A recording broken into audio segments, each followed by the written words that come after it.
As we are approaching the High Holy Days, we're beginning to move into the cycle of thinking about how we want to be, how we want to transform this year.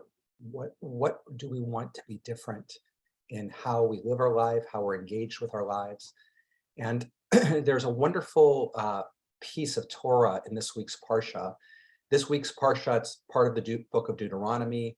Moses, it's a big speech of Moses's, and he is repeating everything that's happened on the journey, a lot of the laws and statutes, the Ten Commandments, the Shema in this week's parsha.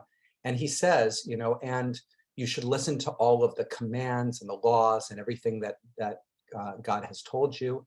And then he says, and you shall do what is right and good.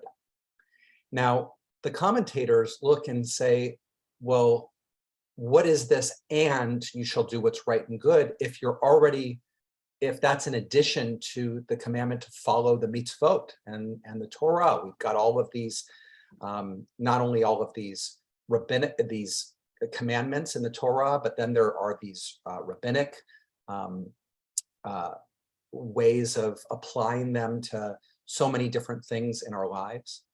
But what Rashi says is that what the additional and you should do what is right and good means lifnei misurat hadin. You should go beyond the letter of the law.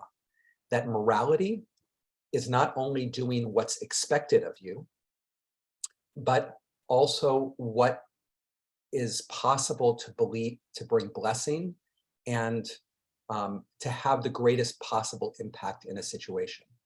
Now, whether we try to live mitzvot according to the Torah and we study, or we're just trying to be a good person, a lot of the times we stop at doing what we feel is expected of us.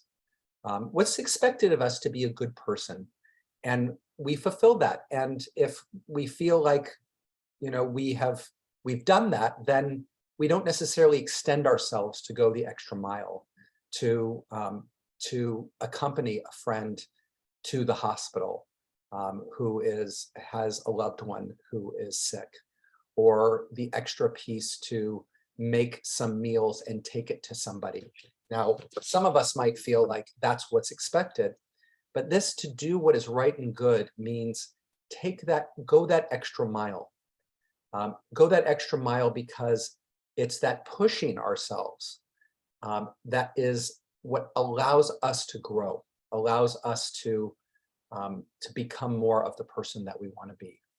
So wishing everybody a Shabbat Shalom as we begin to move past the month of Av, through the month of Av with the full moon, and then beginning the month of Elul in a couple of weeks to begin our High Holy Day process.